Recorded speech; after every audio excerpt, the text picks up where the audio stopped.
Le Seigneur frappe à la porte. Comment frappe-t-il à la porte? Quelle méthode le Seigneur emploie-t-il pour frapper à la porte? Aujourd'hui, nous sommes venus vous apporter les paroles du Saint-Esprit aux églises.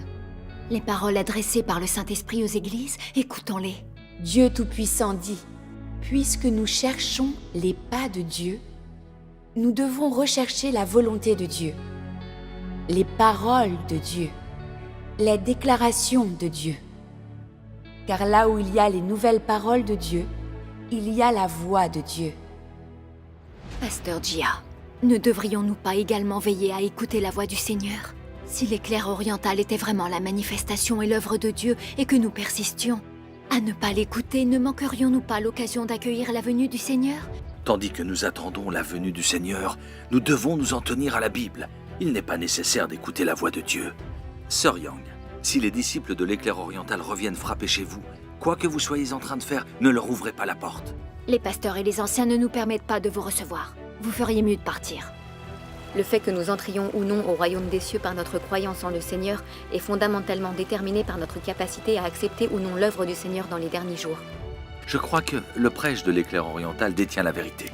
Nous devrions la rechercher et l'étudier. Nous ne pouvons pas être limités par le pasteur et l'ancien. Il s'agit d'une question extrêmement importante. Pourquoi tiens-tu donc à obéir au pasteur et à l'ancien? Je pense qu'il est important d'écouter davantage les paroles de Dieu. Pour entendre la voix de Dieu, nous devons écouter avec cœur et esprit. Les esprits qui se ressemblent se comprennent facilement. Les paroles de Dieu sont la vérité. Elles sont investies de pouvoir et d'autorité. Ceux qui possèdent un cœur peuvent sans nul doute le sentir. Dieu Tout-Puissant dit, « Quand Dieu devient chair cette fois, son œuvre consiste à exprimer son tempérament principalement à travers le châtiment et le jugement. En utilisant cela comme fondement, il édifie l'homme avec plus de vérité, révèle plus de méthodes pratiques et réalise ainsi son objectif de conquérir l'homme et de le sauver de son tempérament corrompu. C'est ce qui sous-tend l'œuvre de Dieu à l'ère du règne. » Amen. Amen. L'œuvre de Dieu est si authentique, si concrète. Oui. Ainsi, ceux qui peuvent entendre la voix de Dieu ont rencontré la seconde venue du Seigneur, ont été enlevés devant le trône de Dieu et participent au festin des noces de l'agneau. Ces gens sont les vierges sages et les plus heureux des hommes. À présent, je peux enfin voir que Dieu continue à envoyer des gens frapper aux portes de tous ceux qui se languissent de la manifestation de Dieu, afin de diffuser les paroles de Dieu Tout-Puissant et de témoigner en leur faveur.